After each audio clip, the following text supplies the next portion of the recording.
Hello everyone, this is Kyle from Mill Street Gardens, and we are a growing/retail nursery in Clyde, New York. And today I wanted to give everyone a tour of our shade perennials. So the perennials are the plants that you can plant in your gardens that come back every year. And I just wanted to do kind of an in-depth tour so we can show everyone the plants that we have, and you guys can learn a little bit about them. And you might find a plant that's new and interesting to you. So let's get going. Alright, so working our way outside. And our shade area is right along this building. So we got some shade annuals right here. Here's a shot of the garden center, and it's like the whole floor where all the perennials are at. And over here are our shade perennials. So the first one I actually want to start with, we'll just go in order, is this Empress Wu Hosta that looks really good. Alright, so the Empress Wu is one of the biggest hostas on the market. So the tag says it will get 3 to 4 feet tall and up to 72 inches wide. So it gets massive. It's basically having like a shrub, but you get like the beautiful bluish, greenish leaves, and look how big those leaves are. So this is a really cool plant. It's super hardy down to like zone 3, I believe. Yep, zone 3 to 9, and it's really good in a really shady spot. So that's a nice plant. Figure I'd show you while I'm down here is we also have a nice, another nice hosta called the Autumn Frost. So this hosta has very pretty leaves. Also a very hardy plant, good for your shade garden. If you have a lot of deer issues, hostas probably are not the ticket. But this one has a very bright color, so this would brighten up a dark section of your yard that needs color. And when you're talking about shade gardening, you're going for foliage more so than blooms. So having beautiful foliage like this is really good. And something that's nice about this hosta is it's like one of the first ones to kind of emerge, because hostas kind of pop up a little bit later. So it's in the spring, it's kind of exciting when this one starts to come out of the ground. Alright, so on our benches we have an interesting native plant called wild ginger. So it's not a real ginger, but it was used for that purpose. But it's not used, a long time ago, but it's not used for that purpose anymore. So this is an interesting native ground cover. I believe it's called Asarum canadense. And then another ground cover that we have is the Lily of the Valley. So we have a couple of those plants left over. That one, once it's established, is super spready. So if that's what you're looking for, we got that. This plant right here, the Japanese Spikenard, is a really cool plant. I'm trying to see if one of these have a tag on it. Alright, so here's kind of what it looks like. Get it to focus. I'll put a picture on the screen if it doesn't focus. This one gets up to 3 feet tall and 3 feet wide, and it wants 4 to 6 hours of sun during the day. So it's perfect for a nice, like pretty shady spot, and it's very bright colored. So a lot of our plants contrast each other in the sage section, which is really nice. So if you have a lot of green in your garden and you're looking for like a nice big pop of something different, like kind of farther back in the garden bed, this thing is an excellent choice. We just planted a row of these in our garden last year, and they looked so nice popping out of the other plants. Alright, next we got these Astilbes, so I'll show you all of our Astilbes. Alright, so we have a couple of different types of Astilbes. They come in different sizes. So we have the purple candles Astilbe. This Astilbe gets up to 42 inches tall. And let's see. Oh, and something that's interesting about Astilbes is they handle any sort of light situation. So they're always in the shade section at the garden center, but you can actually grow them as sun plants. But I would water them a little bit more in the sun. So these are nifty because they get the spikes on them, so you can actually get some blooms in your shade garden. And then something that's nice about the Astilbes is they have that ferny foliage, so they add texture contrast to your garden. So, and they always have that nice amount of foliage. So this, you know, I always say all my plants are my favorite plants, but I really do like Astilbes. Oh, and something that's interesting about Astilbes too is there's so many different varieties, is that you can get like a staggered bloom time.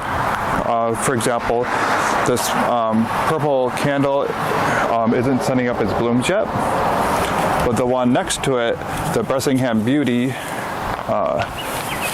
this one is right here, is setting up its bloom spikes. So that's kind of interesting. Alright, so our next Astilbe is the Dark Side of the Moon Astilbe, and this one is stunning. It has like almost black colored leaves, and then this one gets a purple flower, I believe. So that would look good in a shade garden or a sun garden. Oh, and we actually have them up here next to our golden colored 9-barks, because talk about foliage contrast, that's really pretty. So I thought it would be pretty to have like a drift of the 9-barks, because they only get up to like 5 feet tall, and then kind of incorporate or line them with these Astilbes, and that would make for really like striking garden. So the Dark Side of the Moon, and then the Pumila, which is another Astilbe, kind of the same deal, but this one is shorter. It's like a ground cover one almost, so only gets 10 inches tall, and has the purple blooms. We have the Deutschland, which has white blooms, and in our yard, this is always the first one to bloom, the Deutschland. And then finally we have the Fennel Astilbe, and this one gets 20 inches tall, and gets the pretty red blooms.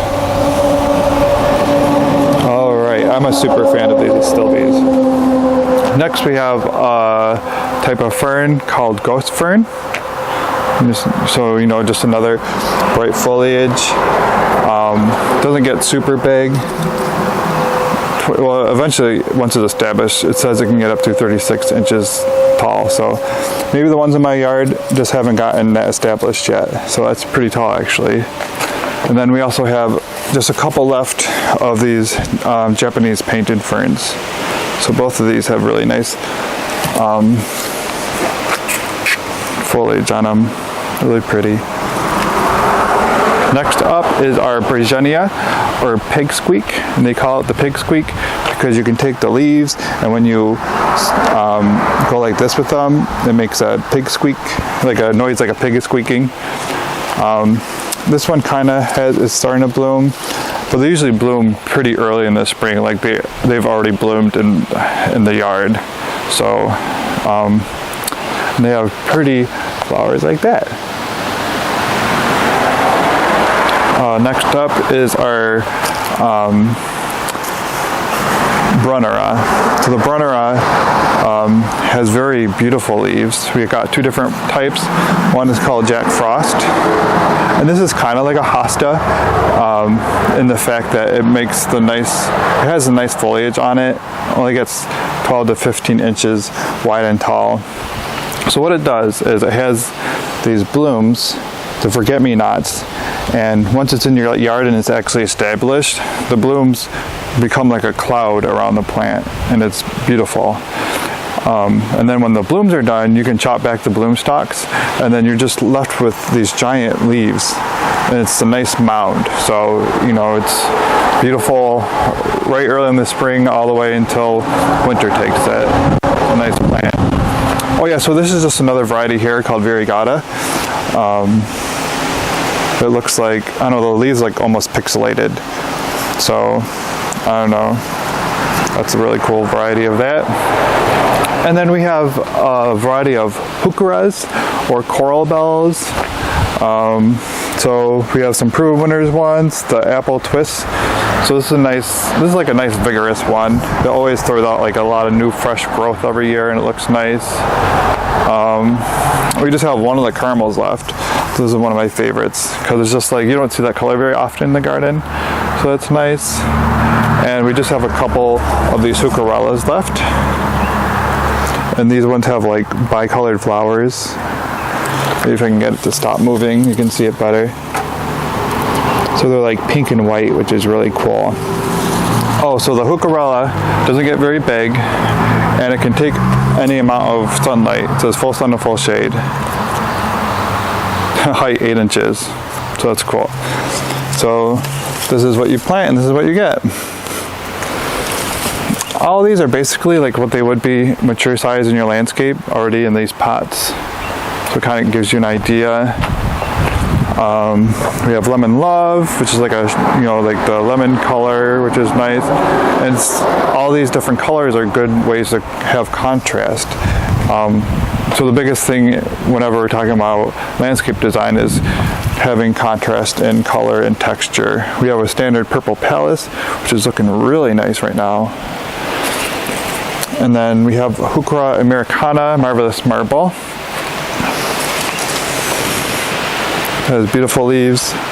This is about as big as it gets. And it sends up these bloom stalks. So this one also can take full sun to full shade as well as the purple Pallas. And these are both native. Well, I know this one for sure is native to the United States. I think purple Pallas is too. Then we have some bleeding hearts. So we have the standard bleeding hearts. Those are beautiful. And we just have a couple of the white ones left. And then we have the gold hearts.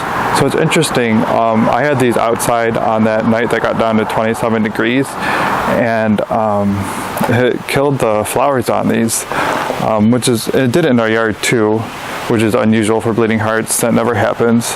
But then now it's shooting up new ones. So that's kind of cool.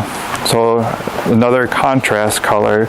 So it's nice to have the golden color bleeding hearts as well as the regular ones because they just make your garden have more interest. We also have the lady's mantle. So this is a cool plant.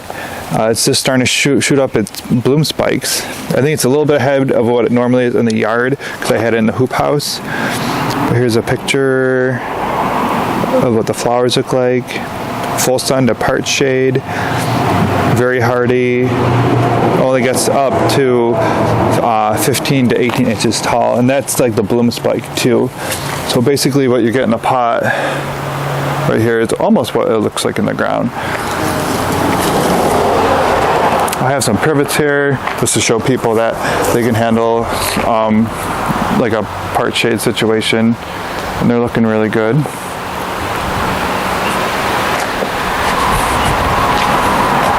Now on to our Japanese maple section. We've been selling a lot of these. This is what we have left.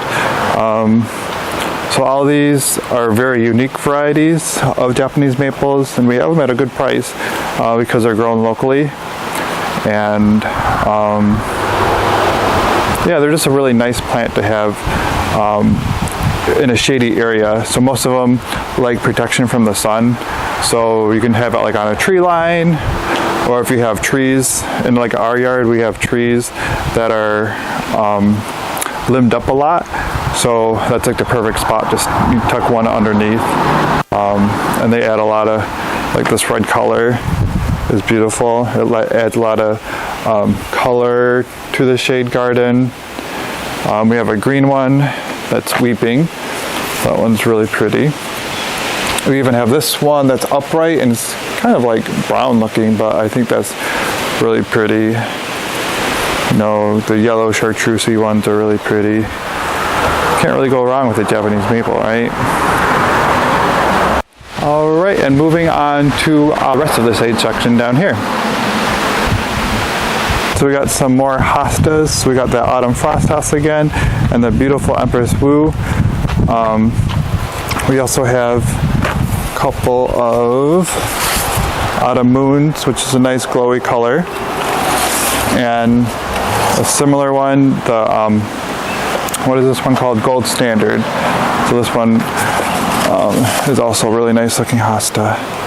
This one doesn't get as big, obviously, as the Empress Wu. It only gets 20 inches tall by 36 inches wide.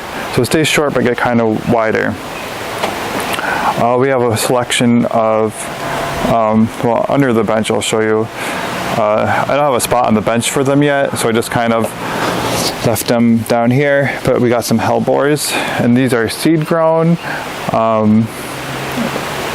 and they came from a double variety of hellebore, so I'm almost certain, I've never seen these bloom before, so I priced them well for a hellebore because we don't know what the flowers will look like, but I mean, all hellebore flowers are pretty, so there's that. We have primroses. So this is a mix.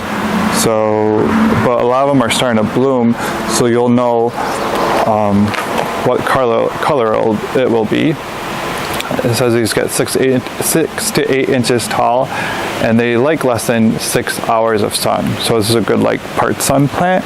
For you want to underplant something, this would, you know, go like under a shrub that has like a higher canopy that you just want to plant something under. So that's cool. Blue. Got like that pink color going on. We got that yellow. It also, it's green, but it has, you know, a different type of texture than a lot of stuff. So it's interesting, even when it's not in bloom, they look kind of cute. I feel like there was something else I wanted to say about them. Oh, you can like use them at the front of the garden bed too. You can like hedge with them, which I thought, that's like the first thought that I had. All right, next we got our lungwort. So this is a nice shade plant, only gets 10 to 12 inches tall, or and up to like 2 feet wide. So these have really pretty flowers early in the spring. And then, so here you can see them spent because they already bloomed. And then kind of like a hosta, you're just left with this beautiful foliage. So it's kind of a different texture. And like the spots on it kind of like, I don't know, they're just really bright looking. So this one's called Mrs. Moon. We also got some native ferns. Well, we have the Christmas fern. So a nice native fern. We have some more, I just haven't put them out yet. Some more different varieties like the royal fern and a cinnamon fern and ostrich fern. So look for those soon because we'll have those. This isn't a perennial, these are some annuals that are appropriate for the shade. So we got different types of coleus. This one I wouldn't have guessed has been the most popular. Something ate that one right there, so that's kind of annoying. And the top of it, I think a mouse must have got up here. But we still have a lot of like these dark varieties, which talk about adding contrast to a lot of green. These red ones would be really good at that. That one's really pretty too, with the green border. We have lobelia and some impatiens left. And then finally we have our bugleweed, which is growing crazy right now. So this one's a ground cover, basically. And that one you can plant in full sun to full shade.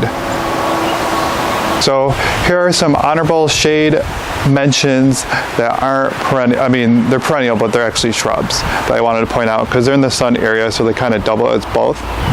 We have the oak leaf hydrangea, which is a hydrangea that is often planted in like a part sun situation. And they call it the oak leaf hydrangea because they have these oak-shaped leaves on them. So that's a really cool plant. They often get pretty big, 6 to 8 feet tall. So it's a nice plant to stick in the border. So we got a selection of those, and they're honestly a really good price. And a lot of them are starting to bloom for the year. Oh, and we have the Munchkin too, so that's a shorter variety. So handle sun or full sun or part shade. We also have these Annabelle hydrangeas, also really nice price. And these are stunning in a part shade garden. So those are the ones that get like the snowballs on them, like big snowball shaped blooms. A lot of people think about that when they're thinking about hydrangeas. And then, what did this one say? This one says handles, I was wondering if this one did too, because this is in the same family, the arborescens, the Invincible Lace. So these have beautiful, beautiful blooms. And something that's cool about them too is they have dark stems on it, which I think looks really cool on a hydrangea.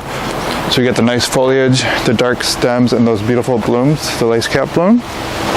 And then, so if that arborescen is part shade tolerant, then that means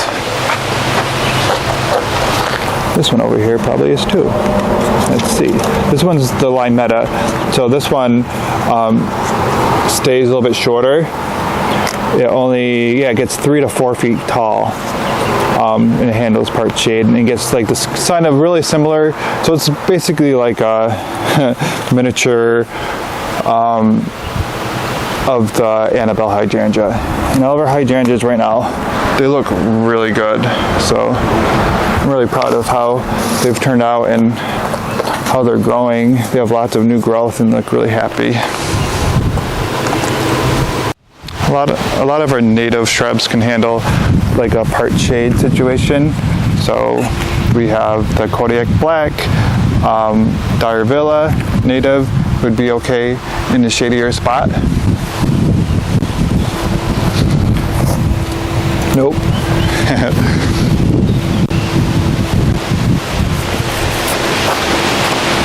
The 9 barks say they can handle full sun. So another native plant. If it's like beyond part shade, I wouldn't plant a 9 bark. Like if it's shade, I wouldn't do it.